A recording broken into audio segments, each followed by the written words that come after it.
I have the passenger side done, and now I'm working on the driver's side. So if you remember on the floor itself, the oval grommet in the floor needed to be replaced. So if you remember, this was the seats here. This is the oval grommet that needs to be replaced. And this is what gets replaced. So this is a kit you can buy. It's about $7. I got it from National Parts Depot. And this basically fits over. This goes down in there.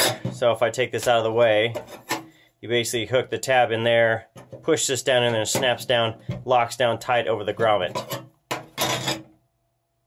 Now the grommet itself doesn't exactly fit perfect, so I'm going to use a razor blade to trim it. Basically cut 2 slots in it so that the tongs or the tangs or whatever you want to call them, and the metal piece slips over it.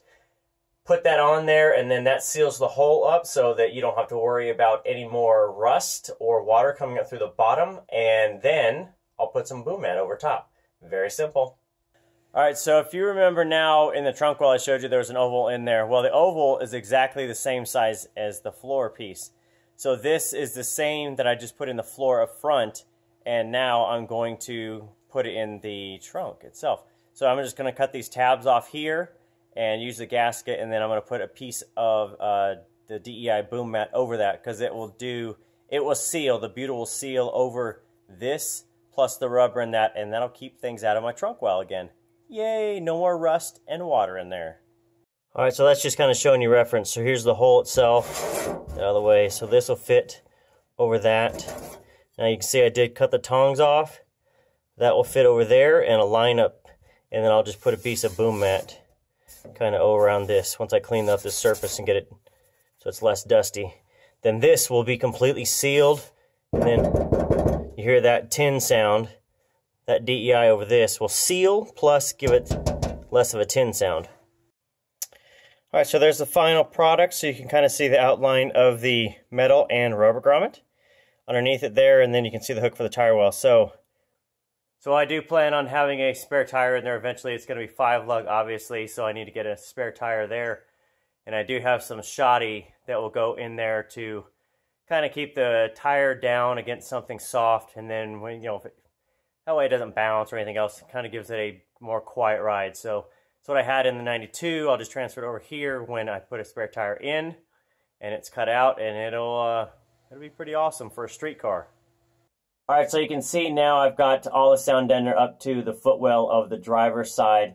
Now I'm going to take all the pedals out and replace them with the V8 pieces, and I'm also painting them black.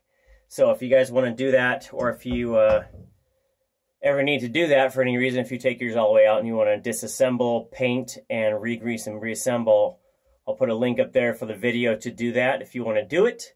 Otherwise, just good corrosion protection, just to keep it. They are not coated from the factory, so over time they will get surface rust. And if you're going this far, why not go the extra length and do it? So you can see the dash is completely taken apart, caught the column out. I still have the wiring harnesses dangling, but I'm just kind of taking the brackets out a piece at a time, putting the pedals in, and I'm also going to put in the 92 dash, the dash insulator out of that. It should be a little bit thicker and better quality, so I just need to clean that, get that put in, then put the pedals back in, and finish up the assembly there, then the footwell, and then start laying out the harnesses. Alright, so with all the sound deadener laid in here, all the DEI boom mat is in.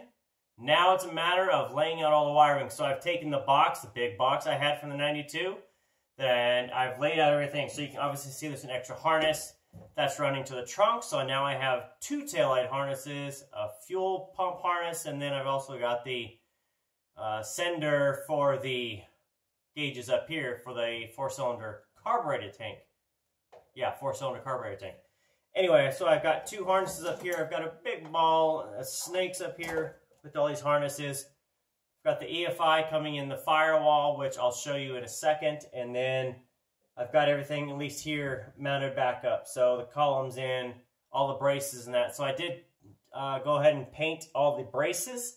And I cleaned everything and redid the clutch, brake, and gas pedals in black. So if you look behind me now, you can see that the engine harness is basically just kind of stuffed through the firewall.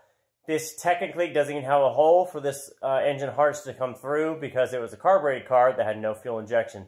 So what I think I'm going to do is do a custom engine harness in the AC hole where you can kind of see it's stuck through there. That is where the AC lines went in through the dash for the car that was AC. Now, I'm not using AC, so I've got a big hole there, and I've got an idea I don't want to share with you yet on YouTube of what I'm going to do with this, but let's just say it rhymes with Mil-spec harness. So that's it for this time, so you can kind of see where I'm at with the interior. Now I'm going to stop on that because I hate wiring, and I'm going to put it off as long as I can. And I'm going to go into the wide body. So next week, I'm going to kind of show you guys what I'm starting with on the wide body, and I think you're going to be excited by it. So that's it from Basin Motorsports. We'll see you next time.